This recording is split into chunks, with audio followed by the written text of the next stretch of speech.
So guys, with a little run of sales that we've had, I need to get some more stock in quickly. I think we've got to stick with the game plan. Let's try and stay sub £3,000. That stuff's what's moving quickly at the moment. Small cars, small CC, first time cars, family runabouts. That's what we need. That's what's selling. We can't have anything that needs too much work because I want to try and get as many out before the end of the month now as I can, for the end of August. They're not massively high profit, so you've got to do good volume. So I want to turn them over as quick as possible. So what have we won? I had some bids on BCA, and this is what I've won. I've got a Fiat 500 1.2 Lounge. I stay away from the twin airs at this price point because that's the less reliable engine. The 1.2 is a pretty bulletproof. It's a white 3-door manual petrol. It's done 97,000 miles, but it's a 2011, and it's the Lounge in white, which always sells well. Grade 4, purchased it for £1,300. I think I've never got less than 2,995 for a Fiat 500, regardless of anything. So I think it's potentially a 2,995 car. So I think we've got enough margin in that to do all right. So with fees and delivery, by the time we get it, we're going to be doing what, £1,600, something like that, £1,700. And then the second one I won was a Skoda Fabia 1.2 6. I've done a few Skoda Fabias. They've sold right. They've not been massively fast movers, but they've always sold all right and not been too problematic. At the end of the day, it is a VW Polo underneath, isn't it? But you pay half the price for it. It's a metallic sort of bronzy orange. I know there's a slight risk with that colour, but I thought it looked quite good on the car, especially when I put some decent wheel trims on it. 5-door manual, but it's only done 54,000 miles. So it's looking good on that front. You know, people do like the low miles when they're struggling around the £2,000, £2,500 mark, and you've got something of this kind of miles. It tends to be popular as a general rule. So it's 2010 with 54,000 miles on it. It's the 1.2 petrol. Won that for £1,050, and so again, by the time I've got fees on it and delivery, I'll be at about £1,300 odd, something like that. I think that's a good £2,500, if not a little bit more, maybe 2,795. Possibly. Both these need MOTs, but I did check the previous MOT histories and there was nothing scary on there. That doesn't mean that we won't have problems with them. And obviously, neither of them had mechanical reports at this price point, which is a roll of the dice every time, as we know. We've done quite a few clutches recently, haven't we? But we've got enough margin in the cars to do that kind of work on them if needed and still end up making sort of 500 quid. I'd like to make near 700-800 quid on each one of these. Because then otherwise the volume I've got to do is just too high to be sort of around the kind of income I want to be at. So we're going to hop in the car or go up to Bridgewater, and I think what I'll do is drive the Skoda back because it's got the lower mileage. I don't want to put any more miles on the Lounge than I need to at this point. You definitely don't want to take it over 100k, although I'd never end up doing that amount of miles. But so we'll bring those back, get them probably straight in for MOT before I start doing too much to them. I don't want to end up with great big bills for repairs to find that there's loads of time in bodyworking and stuff, and then find out that it's not worth doing because the MOT costs are too high. This one here, I'm hoping not to have to do paint because that would be a nightmare colour. I would have thought to try and match. White is easy as, but that's a bit of a nightmare colour. So I did look at the bodywork pictures of it. It didn't look too bad. So fingers crossed it's okay on that front. And like I say, I'll probably drive that one back, so that'll get a good test. You know, I'll be driving for nearly 2 hours in it, so I'll get a good mechanical test on it. So if the bodywork's good and I can drive that far without any problems, I'll stick it straight for an MOT. Hopefully, you know, stone chip the wheels as normal, stick some wheel trims on, give it machine polish, give it a service and a clean, and stick that one up. The Lounge, you know, get it back, like I say, same thing, stick it in for an MOT. I think there's a little bit of bodywork potentially to do on that, but not too much. Get it in for an MOT and see where we are with it. So yeah. So for you guys, it'll probably be a split second or two, and we'll be looking at them at BCA. So Adrian and I, A&K Van Services, don't forget it, get on that Facebook page, are on our way up to Bridgewater to pick up 2 motors, and I hope to God that they both work because this rain is horrendous. I'm going to be getting very wet, especially as I've bought a coat. I'm going to be getting very wet if one of these cars isn't reliable enough to drive me all the way back to Barnstable. As you can see, I'm not sure what order the videos are coming out in at the moment where I am, but we've got a very empty forecourt, so these 2 cars ideally need to be quick turnarounds. I haven't got time to be in loads of bodywork on them.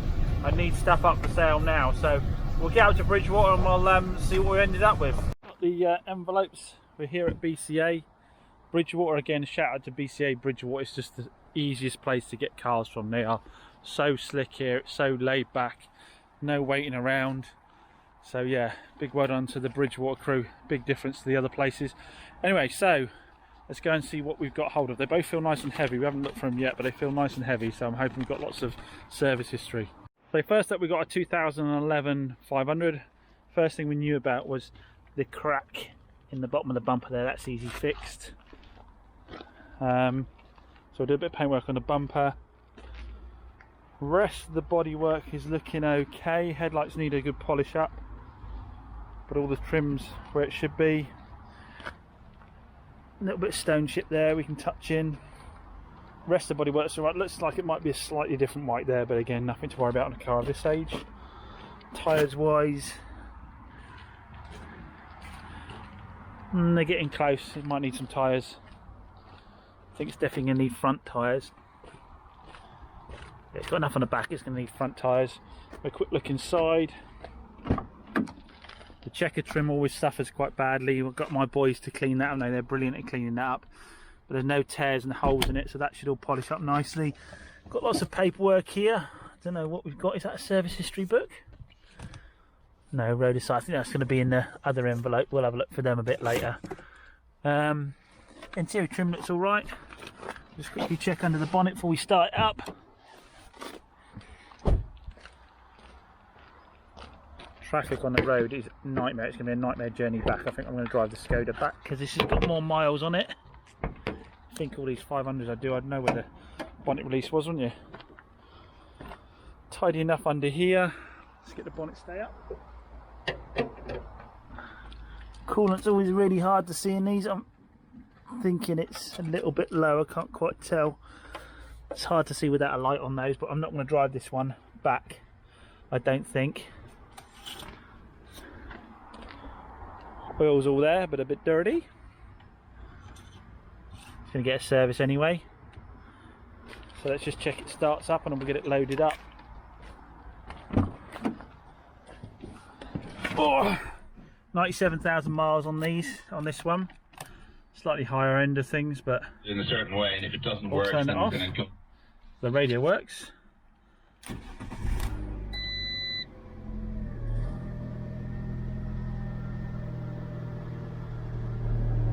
That sounds all right. For a cold little 1.2. Have a quick sump check a second.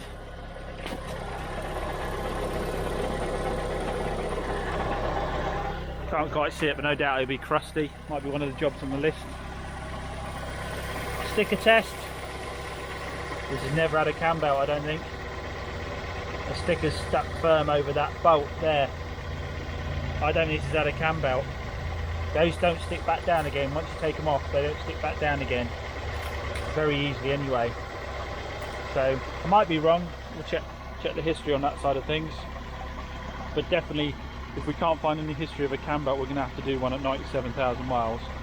Which sounds sweet enough, so we'll get her loaded up on the basis that the Skoda runs alright. But initial signs are it could be a case of do the rear bumper, do a service with cam belt if we can't find it. Obviously we haven't checked this. Drive round to the trailer and just check it goes through the gears. Something transmission-y on it, or something dragging. Might be a gearbox. There's enough in it to do it if there is. It's a pain in the ass, but then there's not a lot of bodywork time, so it could be still fairly quick. It's only half a day to get a gearbox out and put one in. It's 350 quid, so each is a profit, but it's not undoable at this price range. Right, service history wise, we've got one at 11, one at 12, one at 13, 14, 15, 17. It says thermostat and coolant change. Okay. Nothing says anything about a belt on it, and it's obviously been a good number of years since then, so yeah, we're gonna have to get back and check out what's going on with it. I think there may be a transmission issue. At the end of the day, I bought this with no mechanical report. That's the roll of the dice when you do it. and we've still got enough room in it to make money on it. Won't be a huge amount of money if you have to put a gearbox in it, but we've still got enough probably to make £500 or £600 out of it. So anyway, we'll find out more about it when we get back. Let's go and check the Skoda Fabia out. So hopefully the Fabia is a good driver, because I don't really want to have to drive this one if I can avoid it with that transmission noise, whatever it is. It could be something dragging, as simple as a heat shield or something hitting the underside of the car, because it seemed to drive all right. Get it on a ramp and check it out, I guess. Right, I'm going to check this Fabia out, mate. Right, inside is filthy. I don't know what it is with these Fabias. I've had a number of these now, and these seats all end up like this, all dirty, so that's going to need a really good wet clean. I mean, again, there's no tears or holes in it, so a good proper clean should get it out. So again, probably get the boys to it. It's got no remote on it, but I've had that on these Fabias before. There's only 54,000 miles on this Fabia. The trim all seems all right, so it's a case of cleaning the seats. Let's check the engine bay out before we go too much further. So this is the little 1.2 chain driven. Loving the space. So if we do need to do work on it, plenty of space. Coolant's at the right level. Oil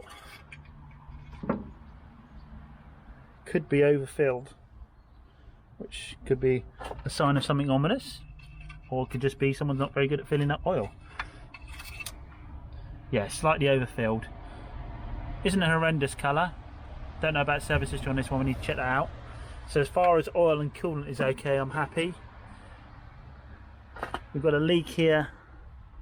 Looks like it's come down here onto there a little bit, onto the alternator, but not particularly wet.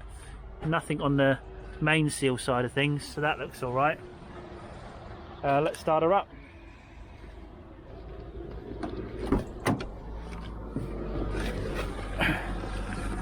Fingers crossed.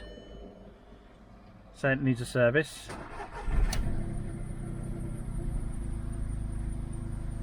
Sounds right. Sounds like a squeaky belt. Oh, auxiliary belt, or it could be a bearing.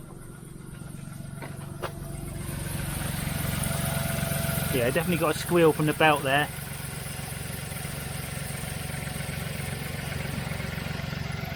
So we'll see after a few miles if that's still there or not. It's already quietened down. We'll check that out. We'll take the belt off and check the bearings on everything there, but it's already quietened down. It's only 3-cylinder, so it's got a little bit of a thrum to it. The sound's happy enough, so let's take it for a drive and check if it goes through the gears. Looks like no history, so I might have to do a bit of sleuthing there and see if I can find something. Oh, one owner. No previous owners. Well, it does mean if I can track someone down, I should be able to find out about service history.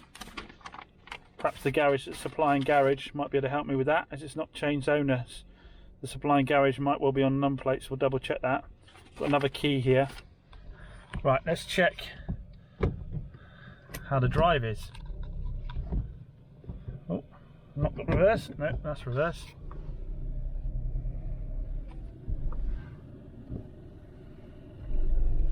So why did the one owner from new want to get rid of this then, eh? We can hope that it was just old and they wanted to get something newer. But as we know, that's not the way this game works as a general rule, is it? So into first, second, third. Well, that all seems happy enough. Clutch has got a nice middling bite.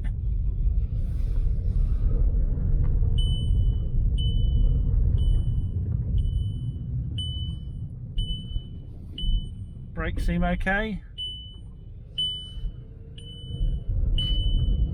Well, initial signs are there's no reason I shouldn't be able to drive this back. So let's get the tray plates in her, get some fuel in her, and see if it makes me back to Barnstable or not. We've still got to check if it overheats, haven't we? All loaded up, so we'll get going. Traffic's been a nightmare, guys. Going out of North Devon, it's an absolute standstill. On the motorway coming down to North Devon, it's been stop-start all the time. But it's been a good test for the little Fabia, because obviously if she was going to overheat, she would have overheated sitting in that traffic. And we've been in the driver at all speeds and all gears, and we're about 20 minutes from back from the unit now, and I can't fault anything on it. I have to say, I can't fault anything. This may be a rare one where it's simply a clean up and a service and an MOT and up for sale. I don't think I need to do any paintwork. Obviously need to get the seats cleaned up, give the paintwork a polish, and we don't know what the MOT is going to throw up, but the tyres look good to me. And it's driving well. It's driving really nicely. So yeah, it may be one of those rare occasions, guys, where I don't have to put hours and hours of work into it. But you know, we'll have to see. We'll see what the MOT throws up. But certainly in terms of drive chain, engine, drive chain, it seems to be drivetrain. It seems to be absolutely fine on that front. I'm going to have put about 50 miles on it by the time I'm back, and like I say, in all speeds, all conditions. It's been pouring with rain as well. I'm happy with everything on that front, so fingers crossed. Which we kind of needed, because it looks like we're going to be doing a bit of work to that 500, doesn't it? Okay, so we sold the i20 since we bought the Fabia and the 500. So we are very low on stock now. It's Sunday, so I've been on bidding again. This time Mannheim. I do like Mannheim's reports. They're more detailed than BCA's. Find them more accurate. But the cars do go for a higher price, I find, as a general rule. They go for a stronger price with Mannheim. So here's what we've had a little bid on for Monday. I have had a bid on a more expensive car. Again, I wanted to stick in the cheapy sub £3,000, small CC, but I haven't had an Abarth in yet. I do well on 500s. Always wanted to try one. I saw this one pop up, a white 2012. It's a grade 3 overall. It's in decent nick. It's got a few bits and bobs that needs doing to it. It's got decent mileage on it, and the history was fairly well. It did have a mechanical report. I didn't see anything scary on that. I checked the old MOTs, they were okay, so I thought I'd have a little bid on it. I've been pretty cheeky on it. I bid 3875, which is quite below the book for it, but there was a few little bodywork things needed doing on it, and the alloys needed refurbing really, so I didn't want to go too crazy with it. And again, if I've got it on my forecourt, I want to have it at a very keen price because I don't want it sitting around. So I had a bid on that. Had another bid on a 500, a 1.2S. I know Jason's stuck with him for a little while recently, but as a general rule, I do all right with 500Ss. This is nice metallic blue. I think it can appeal to both male and female. Colour-wise, you know, it's one of those colours that I think works well either way. Again, a grade 3, so bodywork wasn't bad on it. I haven't bid on any grade 5 because I just don't have time to be doing loads of bodywork at the moment. These cars need to be fairly quick to turn them around if I want to sell them within August. So that one had 80,000 miles on. So 500 as a general rule, you want to stay low mileage on 500s. I know I've got another one at 97,000 miles, but as a general rule, you want to stay low miles on 500. People use them as town runarounds, and they tend to be a little bit obsessed with mileage. So, but yeah, I thought it was still worth having a little bid on. And sorry if my screen's dulled. I think my battery's about to run out. So I had a bid on that. It's at 2350. I can't plug it, unfortunately. I'm too far away from the power remote. 2350. Book for that one. It says retails 35. That's actually more like a 3795 car, that one. But we'll see how we get on with it. Got a Chevy Spark. I've always sold Chevy Sparks okay. Bodywork wasn't great on this. It was a grade 4. But again, its MOT history was okay. This, it says retail 2175. That'll be 1995. The Chevy Sparks have to be cheap to sell. So that needs to be a 1995. So I've only bid £400 on that. Don't fancy my odds, but you never know. Had a bet, punt on a Punto. We know Puntos go well with me. Now this one has got, it said contaminated oil. I don't know what it means by that. Whether it's got a head gasket problem or something like that. Now on this price point, this miles, would you fix a head gasket? Probably not. I've only had a bit of 125 quid in it. I'll probably drain the oil, put some fresh back in, put some steel seal in there, see if it holds its temperature okay or not, and then be entirely honest about that with someone and say that's what I've done for it, and punt it out the door at like 995. 2013, it's a nice spec one. That would be my game plan with that, but it depends whether other people read the details correctly or not on that 120 on with that problem. I've only bid the 125 on it, so I don't see myself coming home with that. Had a bid on a Fiesta. I wanted to keep that in under $3,000. It's 87,000 miles on a 2010 Ford Fiesta 1.2. It says the retail's 2925, so I think it's probably a 2995 car. I've had a bid of 1350 on it. And then a Corsa 1.2 because my Corsa's finally gone. All Corsas I'm getting in now, I'm going to keep them under $3,000. Above that, it seems to go too slow. 2012 with half reasonable miles on it. 82,000 isn't too bad for that. Again, it could have a chain problem. You never know. Retail is 2,975. I checked Auto Trader says 2,700 for that. I always check on Auto Trader because that's where some of this might get advertised. So no, 2,700 is about what it is. So I'll bid 1,350 on it. So we shall have a little look on Monday, late Monday, and see how we got on with those bids. But I've got a feeling I'll need some on BCA as well in order to get enough stock in. Because out of those, if I won one or two, I'd be amazed. And like I say, we need more stock than that, don't we? So I'll let you know how we get on. So as said, guys, there isn't quite enough stock there to bid on at Mannheim to guarantee a win with me not sitting over it and watching the auction live. So I've been on BCA as well and put some bids in there. So have a quick look at what we've got there. We've got a 2011 Ford Fiesta. I bid 2,450 on.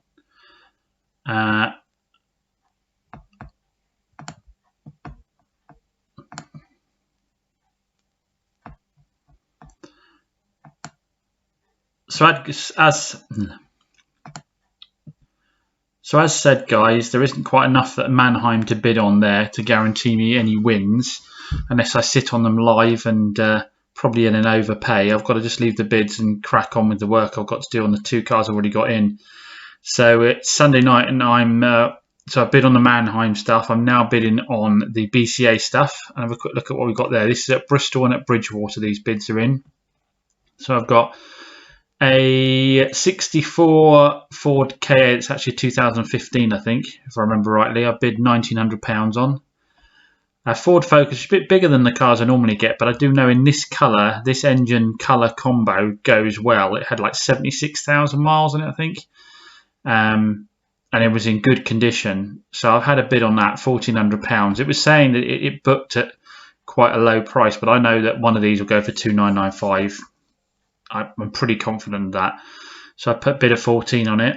A 56 plate Igo, a bit old for me, but it had mega low miles. I think it had 38 or 40,000 miles on it. Now, obviously, the system says it's worth a fortune because it's got low miles, but in my experience, it doesn't work that way. You know, just because it's got mega low miles, people still worry about a 2006 car. So I've only bid £500 on that. Another super low miles one, a Fiat 500c convertible PUP 2010, but it's got this sort of, they've put this plate on it for some reason. I know it says PUP at the end, but why you want to advertise you've got the base model of a car, I don't quite know. But anyway, they've done it, and it had super low miles. Again, this was less than 40,000 miles on it, so I bid 2,500 for it because I know that should 3,995 with that kind of miles on it as a convertible. A little Hyundai i10. On a 2013, I bid £1,900 on that. You can't beat an i10, can you? They've been doing well for us. Now, my last Micra did sit around for a long time, so I am a bit cautious with this, but I've put a bid on this Micra. The reason I bid on this one is it's got metallic blue paint, it's got alloys, it's an Ascenta. It's a Ascenta. I don't know. I haven't researched what that is. I say that accurately. Yeah, anyway, it's a good spec one. That's what it comes down to. A decent miles. It's good spec. It's a 2014. I've only bid £2,000 on it.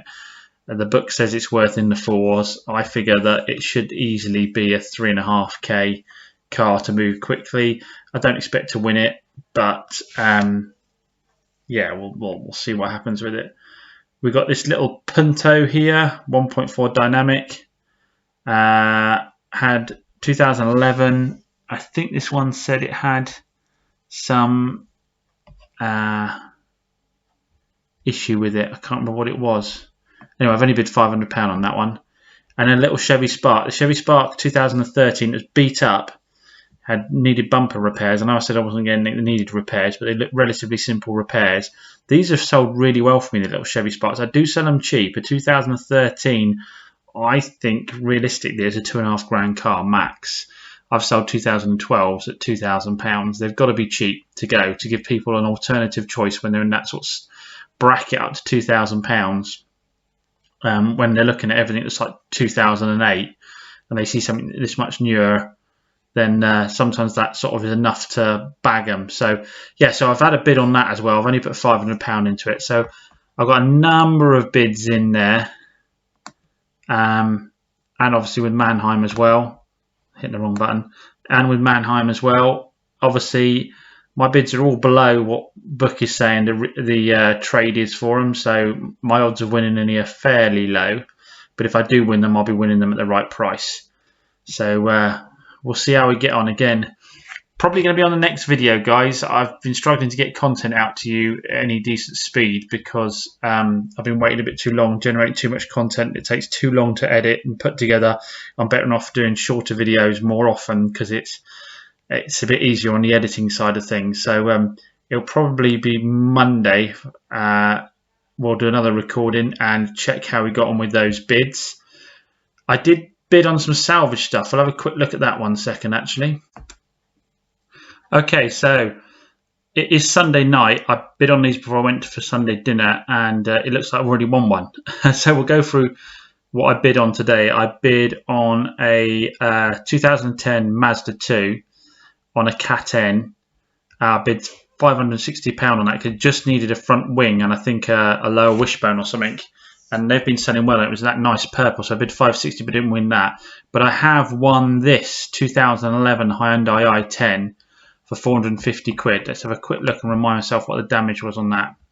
Now remember this was a Cat S. I don't normally buy Cat S's, but if we have a look at the damage, here is the damage, guys. Let's go to this screen. Here's the damage here.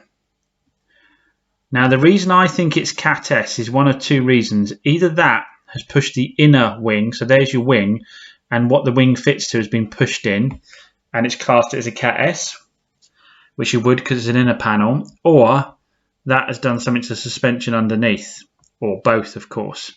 Now my game plan with this car is I might just sell it as is.